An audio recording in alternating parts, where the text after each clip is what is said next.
Hi everybody, this is the second part of 6th grade ELA. This is for Thursday, May 14th. We're going to finish the story about our ice climber. This should look somewhat familiar. So in the first part, we read about all the practiced hikes and her arriving in Nepal. And we're going to find out, does she get to climb the mountain and does she make it? So let's get into it. So we're starting way up here at the top. From April 23rd, 2007. Yesterday, we all made it up to the camp for one night. We were joined by Tori from the London Business School team because she wasn't feeling 100% when her team went up the day before.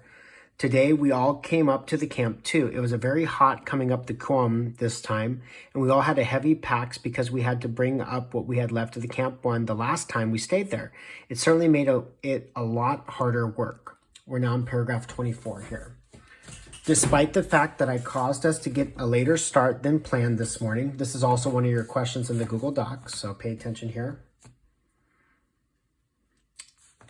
Despite the fact that I caused us to get a later start than planned this morning, I had a particularly hard time getting out of my warm sleeping bag and into the cold air. We accomplished our goal for the day.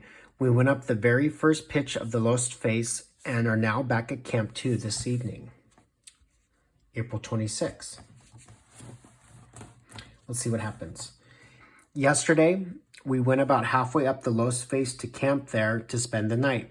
This was a new record for my dad and me as our highest night ever. Camp 3 is about 23,500 feet, and our previous highest night was at Camp 2 in Cho Oyu at 23,000 feet. We arrived at camp there around noon, and then we had a lot of time to kill in our tents as it wasn't really safe to go more than 5 feet outside the tent without putting on crampons and clipping into the fixed ropes. Thankfully, I had not yet reached hypoxic level where I couldn't enjoy my book. Coming up the Lost Face was a bit windy and some parts were pretty icy. It gets fairly steep, so I was glad to have my ascender, which slides up the rope, but not back down, so you can use it as a handhold to pull yourself up. So she journals on Sunday, May 6th, back from holiday. We're back at the base camp for our little holiday down the mountain. Now that we are back in the base camp, we are just waiting till we can go up our summit attempt. The ropes are not yet fixed to the summit. Once the ropes are fixed, we hope and soon we'll have good weather windows. So she still hasn't attempted to, this is all practice, scrimmage, fake. So soon she's going to be trying. Let's see if she finally gets to it. Friday, May 11th. We're still at the base camp. This is 5 days later. Hopefully we'll be able to get up soon though. These will be the last 2 pages of our story. Let's see what happens.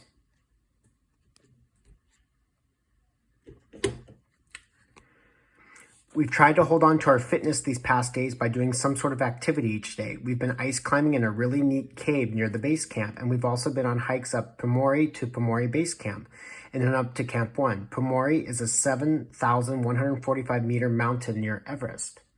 Saturday, May 12th, still at base camp. It looks like we're going to be able to go up soon for our summit attempt. Fingers crossed. We've gotten our oxygen masks and tested them out. I was able to get my oxygen saturation back up to 100% this morning. After I turned off the oxygen, I only had a few seconds of being at pseudo sea level before I went back down though. We're all getting a little restless hanging around base camp. So let's pause real quick. And if we go back, she starts journaling on March 30th. And now we're in May. So that's 6 or 7 weeks, or that's 40 to 50 days that they've been waiting to climb this mountain. Imagine someone's like, hey, we're going to have pizza. You're like, all right. But in 40 days, you're like, what? I want it now.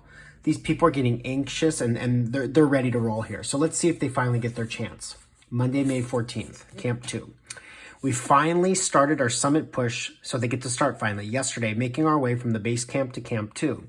We don't have internet access up here, but we were able to relay this information to our corresponders in New York via satellite phone. We're taking a rest day today and plan to press on tomorrow. If all goes well, we should summit on the 17th. We made it to the top. Now all we have to do is get back down. Remember, if what comes up has to come down. Let's see if they can come down. Back home.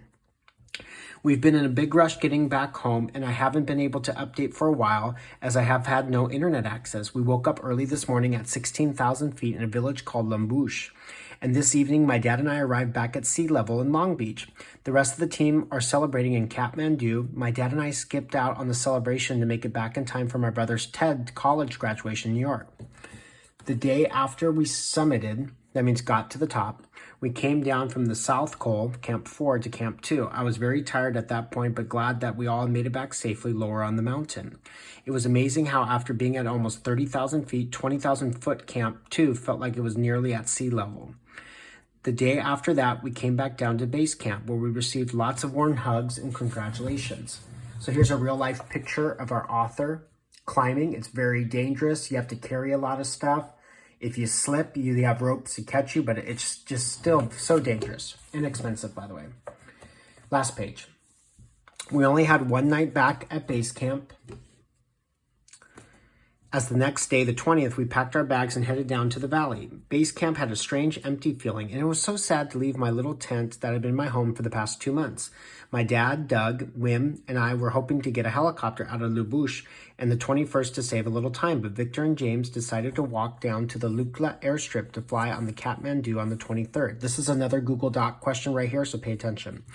However, even though we awoke on the 21st to a beautiful, clear day in La Bouche, apparently there were clouds lower down in the valley, so the helicopter couldn't fly up until the 23rd either. It was kind of a hard waiting those 2 days in La Bouche. We were just an hour away from a hot shower and a big meal if only those clouds would clear.